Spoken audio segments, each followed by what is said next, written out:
Dan perkembangan pada hari ini adalah DPR RI akan menerima audiensi dari perwakilan elemen masyarakat yang berunjuk rasa saat ini, dan diinfokan bahwa hari ini juga akan ditunda dari rapat paripurna terkait dengan pengesahan revisi Undang-Undang Pilkada.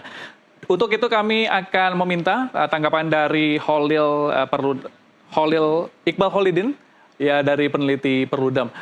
Mas Iqbal, ini tadi disampaikan bahwa adanya penundaan yang disampaikan terkait dengan pengesahan revisi Undang-Undang Pilkada. Anda melihat seperti apa? Baik, ya, ini saya kira bisa jadi dua kemungkinan ya Mas ya. Yang pertama adalah sangat mungkin kemudian DPR akan tetap mengesahkan hasil rapat balik kemarin. Dan kenapa saya perlu untuk mengatakan ini, karena memang kita perlu melihat dari beberapa statement ataupun beberapa sentimen yang kemudian dibangun oleh DPR yang beredar dalam 24 jam kebelakang ini. Itu yang pertama. Tapi yang kedua, apakah kemudian ini bisa saja dibatalkan? Saya kira ini adalah peran partai politik di dalam, meskipun kemungkinannya kecil ya Mas. Ketika nanti rapat paripurna. Berapa jauh kemudian partai politik yang masih waras atau kemudian yang berubah sikap yang sebelumnya mensepakati hasil balik, tapi kemudian di paripurna, apakah mereka bisa berubah sikap dan kemudian berpihak kepada kepentingan masyarakat? Ini penting untuk dibaca oleh partai politik dalam melihat sentimen masyarakat juga terhadap partai mereka seperti itu. Jangan sampai ketika mereka salah, yang ada justru ada antipati masyarakat terhadap partai politik, atau lebih jauh lagi ada blacklist partai politik tersebut dalam pilihan masyarakat ke depan. Ya, apakah Anda melihat ini DPR sedang mempermainkan waktu saja untuk menunggu dari kondisi saat ini lebih kondusif? Potensi itu ada. Kenapa? Karena di beberapa fenomena sebelumnya pun itu terjadi.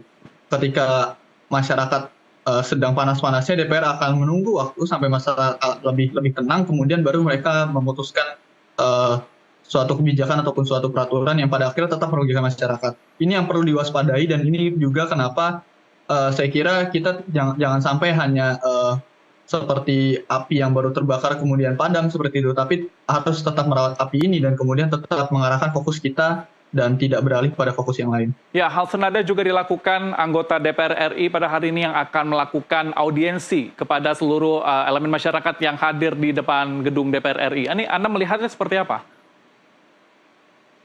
Kalau mungkin saya mau berpikir positif, bisa saja mereka mau untuk kemudian mendengarkan aspirasi masyarakat.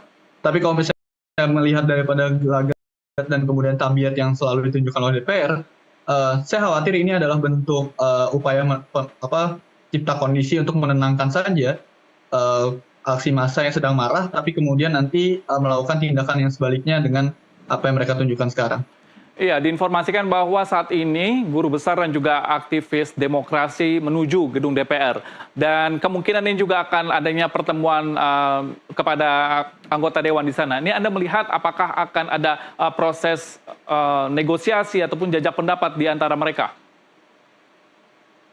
Saya kira selain negosiasi dan jajak pendapat, penting untuk guru besar kemudian akademisi mengajarkan DPR bagaimana kehidupan bernegara dan kemudian tata negara di Indonesia. Gitu. Saya khawatir dengan kemudian orang-orang DPR, jangan-jangan mereka ini tidak paham bagaimana konteks kenegaraan kemudian tata negara yang dibangun selama ini, atau kemudian saya khawatir mereka justru tidak tahu bagaimana sebetulnya cara main di negara kayak gitu. Saya kira ini adalah satu momen yang bagus bagaimana waktu untuk mereka belajar kembali, orang-orang DPR itu, kepada para akademisi dan guru besar yang masih waras untuk kemudian mau untuk menyampaikan pendapat secara benar dan terang kepada mereka. Hingga saat ini juga kami masih belum mendapatkan informasi kapankah adanya peresmian ataupun juga pengesahan dari RUU, maksud kami revisi Undang-Undang Pilkada. Apa yang harus masyarakat Indonesia lakukan untuk mengawal ini? Yang pertama adalah teman-teman seluruh aktivis, elemen masyarakat, buruh, tani, teman-teman mahasiswa, dan segenap akademisi, kami kira penting untuk tetap berfokus dan kemudian menghiraukan ya urusan lain dalam artian seperti berita-berita gosip selebriti atau ABCD yang kemarin sempat dijadikan pengalihan isu seperti itu. Ini penting kemudian untuk menjaga fokus kita. Yang kedua adalah penguatan ya, kita harus tetap untuk konsolidasi penguatan demokrasi, yang juga kita perlu melihat permasalahan-permasalahan secara holistik dalam kehidupan berbangsa di beberapa waktu ini, yang tentu akan eh, menjadi pandangan positif ketika kita mampu merumuskan satu pijakan yang penting. Terlebih sekarang kan juga mulai muncul tuntutan untuk menurunkan Jokowi secara langsung dan juga pemerintahan secara utuh. Saya kira ini cukup flashback pada kondisi 98 dahulu, yang dimana penting juga untuk kita tetap menjaga bagaimana amanat reformasi seperti itu. Dan yang ketiga, kita perlu untuk menyuarakan ini ya, mensondikan ini kepada paling dekat, keluarga, sanak saudara, teman, dan kolega dan lain sebagainya di seluruh lapisan elemen masyarakat untuk sama-sama paling minimal tahu, dan yang kedua adalah mau terlibat dalam gerakan yang lebih besar yang akan kita bangun ke depan. Saya kira ini ada suatu hal yang penting agar nantinya pemerintah akan lebih berhati-hati atau kemudian meminimalisir segala hal-hal yang buruk yang kemudian mereka lakukan kepada masyarakat. Mas Iqbal, saya ingin Anda mengomentari terkait dengan statement yang disampaikan oleh Ketua KPU Afifuddin kemarin ya. Ini mengatakan bahwa enggan untuk berkomentar terkait dengan revisi undang-undang yang dilakukan oleh anggota DPR. Anda melihat dari pernyataan itu, apakah dari KPU sendiri ini acuh atau seperti apa? Ya, halo. Sorry Mas, barusan suaranya. Ya, saya meminta Anda untuk mengomentari terkait dengan pernyataan yang disampaikan oleh Ketua KPU Afifuddin yang kemarin mengatakan bahwa enggan untuk berkomentar terkait dengan revisi yang dilakukan oleh anggota DPR.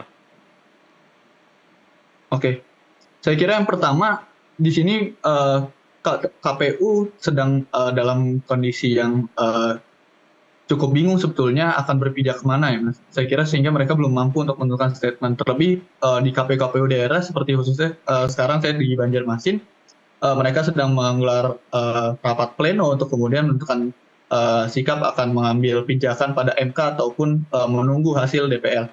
Yang paling penting adalah kita memastikan bagaimana KPU nantinya tetap berpijak pada putusan MK, dan itu ialah suatu hal yang mutlak yang harus mereka lakukan agar nantinya hasil pilkada ini tetap konstitusional ya, dan sesuai dengan aturan-aturan yang memang ataupun batas-batas yang sudah ditentukan. Saya kira itu yang harusnya mereka bisa keluarkan statement sesegera mungkin dan tidak diintervensi oleh kepentingan politik siapapun.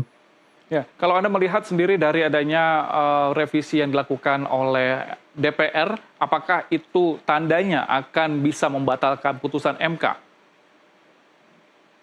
Saya kira putusan MK dengan mereka melakukan putusan yang paling tinggi dan kemudian mengikat ya, mereka setara dengan atau kemudian paling minimal di bawahnya konstitusi, maka seyogyanya DPR hasil revisi DPR tidak mampu untuk menggagalkan putusan MK seperti itu. Yang ada adalah putusan DPR ini inkonstitusional dan sangat mudah untuk kita batalkan secara beramai-ramai seperti itu, karena tidak sesuai dengan konstitusi dan tidak sesuai dengan amanat Undang-Undang Dasar.